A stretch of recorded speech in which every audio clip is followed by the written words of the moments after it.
You ever move somewhere that just feels too perfect? Like the lawns are cut with military precision? Every mailbox looks cloned and folks wave just a little too long? That was Brookhaven Ridge, the kind of place that looks great on a realtor's flyer but starts feeling like Stepford after a week. My wife, Emily, and I thought we were stepping into a calm, quiet chapter of our lives. She's a county sheriff, calm under pressure, good at reading people, and I'm just a guy who wanted a yard big enough for a grill and a dog. The first few days were peaceful, you know? The smell of cut grass, kids on bikes, a guy jogging every morning who always waved exactly once, never twice. Then one afternoon while I was unloading the last box from the truck, a shadow fell across the driveway. I turned and there she was, short blonde hair, clipboard clutched to her chest like a shield, lipstick red enough to signal danger from space. "Welcome to Brookhaven Ridge," she said, smiling the way a cat does before it bites. "I'm Patricia Collins, HOA president." That smile didn't quite reach her eyes.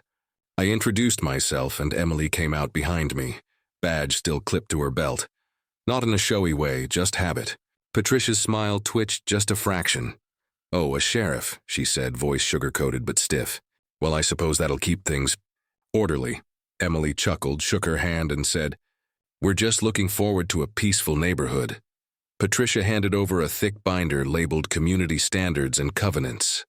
300 pages of rules about fences, grass, paint colors, even which flowers you could plant. "Read this carefully," she said. "We take harmony very seriously here." Then she marched off like a general. Reviewing her troops, that was the first red flag. The second came a few days later when we got our first courtesy notice. Apparently, our lawn was half an inch above the acceptable height. Half an inch.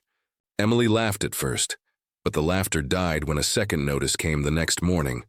Trash cans not retrieved within 3 hours of pickup. It went from funny to unsettling fast. I'd catch Patricia walking by slow, eyes scanning our yard like she was hunting contraband. Once I looked up from trimming hedges and saw her jotting something on her clipboard while pretending to check her phone. Emily sighed. "It's like we're living in a fishbowl," she said. "I can feel her watching even when she's not here." I tried to brush it off, told her it was just nosy neighbor syndrome. But deep down I could tell this wasn't normal HOA busy work. Patricia had power and she enjoyed using it. 2 weeks later came a knock on the door. It wasn't Patricia this time. It was a man. Broad-shouldered, late 40s, wearing a uniform that looked almost official. Badge on his chest said Brookhaven Ridge Security. His name tag read Officer Trent. "Afternoon, folks," he said with a practiced smile. "I'm the new community safety officer working under Mrs. Collins." Emily eyed his badge, subtle but sharp. "Safety officer? You with county security?" He hesitated a beat too long. "Independent contractor," he said. "Just keeping things orderly."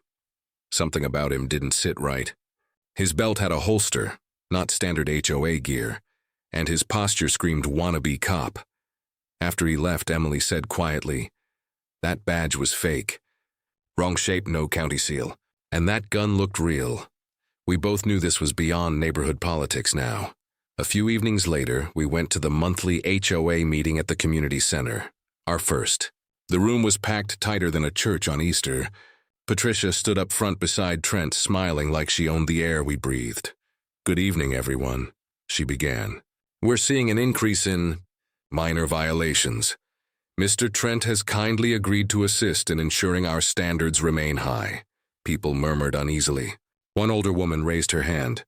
"Mrs. Collins, I've lived here 20 years and never needed armed patrols to tell me how to water my begonias." Laughter rippled, brief but real. Patricia's smile stiffened. Emily leaned over to me. "She's losing control," she whispered. Then Patricia's eyes locked on us. "Sheriff Mitchell," she said, voice just loud enough to carry. "Perhaps you can appreciate the importance of order." Emily met her gaze, calm and steady. "Order's important," she said. "But so is respecting people's privacy." The room went still. For a second, you could feel Patricia's fury trying to claw its way through her polite expression.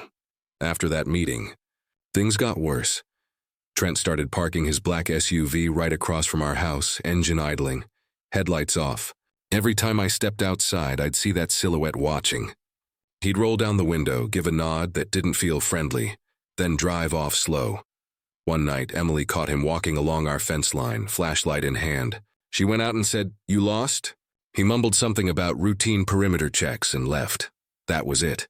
Emily filed a formal complaint with the HOA board, though everyone knew the board was just Patricia and two of her friends. Predictably, the complaint disappeared. The next morning, we found another notice on our door. Unauthorized confrontation with HOA security personnel. I remember Emily standing there on the porch holding that paper, her jaw tight. "They think they can intimidate me," she said softly. "Let's see how they handle someone who knows the law better than they do." She started digging. Turns out the HOA's finances were murky, too murky. A lot of money allocated for security improvements had gone missing, and the so-called Officer Trent wasn't registered with any security agency in the state. Still, we needed proof. A few days later, we heard through the grapevine that Patricia was planning a surprise inspection of our property. Emily told me to keep calm, let her handle it. She had that quiet confidence she gets when she's 2 steps ahead. That night, around 10, headlights swept across our windows. A knock followed, firm, deliberate. Emily glanced at the clock, then at me. "Here we go," she whispered. When she opened the door, Patricia stood there with her clipboard, and Trent loomed beside her, hand resting near his holster. "Evening, Mrs. Mitchell," Patricia said. "We've received reports of an unapproved modification to your backyard fence." Emily folded her arms. "That's false. And you're trespassing." Trent stepped forward. "Ma'am, I'll need to inspect the premises." "No, you won't," Emily said, voice level. "Unless you have a warrant, or an HOA policy signed by a judge, which I highly doubt." Patricia huffed. "We're acting under community authority, and I'm acting under county law," Emily shot back.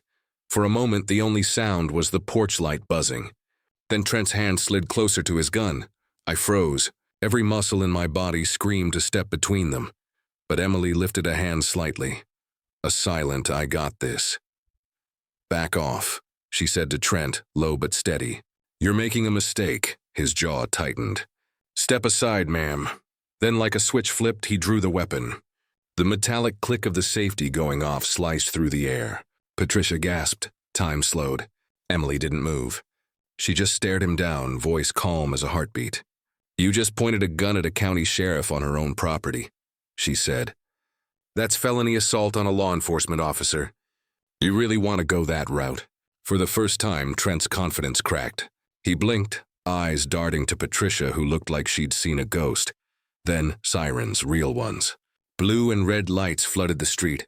Within seconds, 2 patrol cars screeched to a stop, officers pouring out.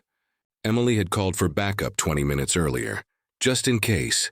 Trent's weapon hit the ground. He was handcuffed before anyone could blink. Patricia stood frozen on our lawn, clipboard hanging limp in her hand. One of the officers recognized Emily and asked if she was okay. She nodded once, still composed but shaking slightly.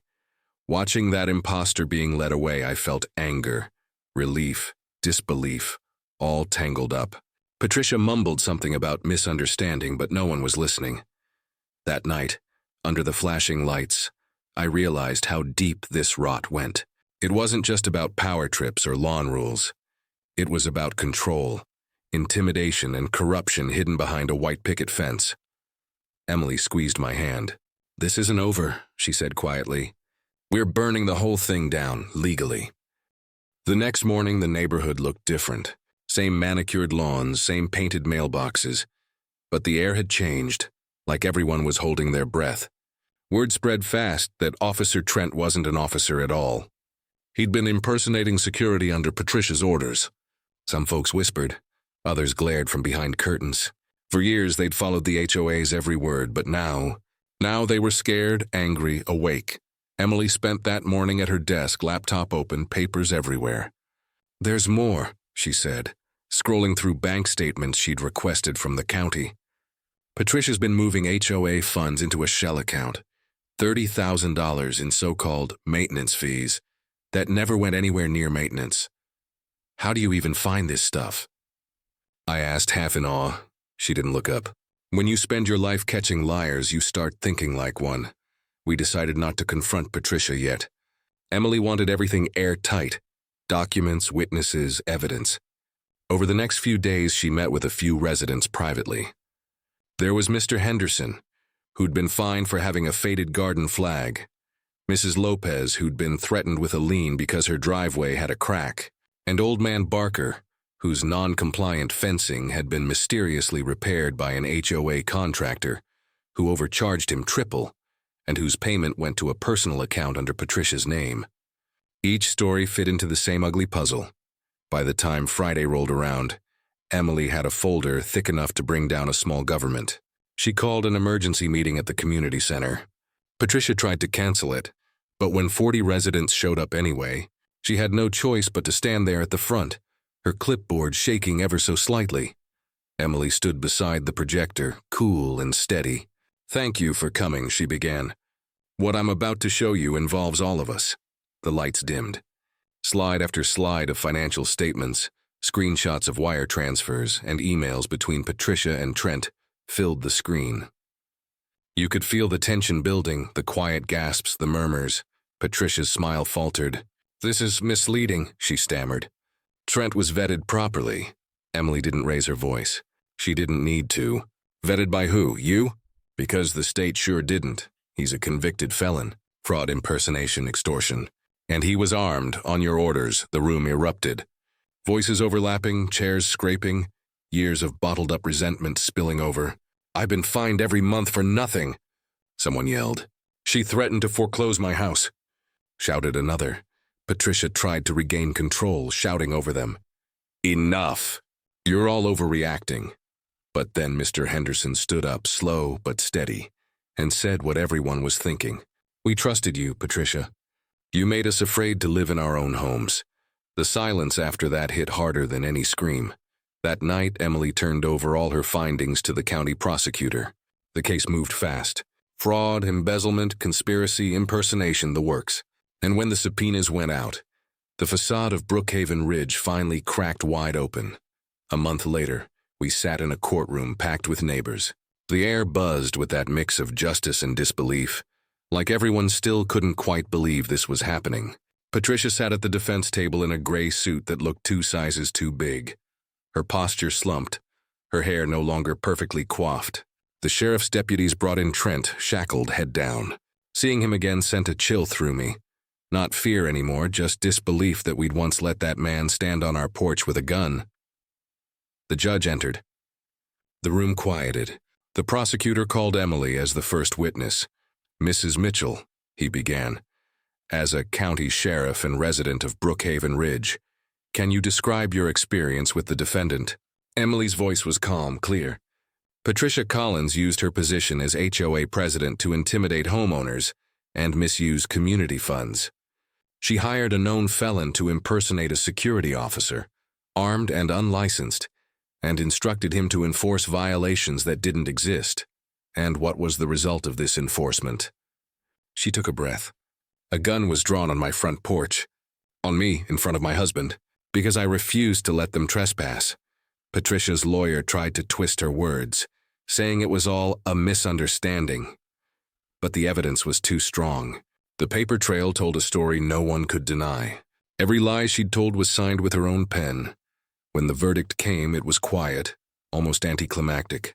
Guilty on all counts: fraud, embezzlement, conspiracy, impersonation. The judge's gavel echoed once, twice, like punctuation marks on years of deceit. Patricia didn't cry. She just sat there, hollow, like she'd been unplugged from the power she used to feed on. Outside the courthouse, neighbors gathered in small groups, whispering, hugging, shaking their heads. Nobody cheered. It wasn't that kind of victory.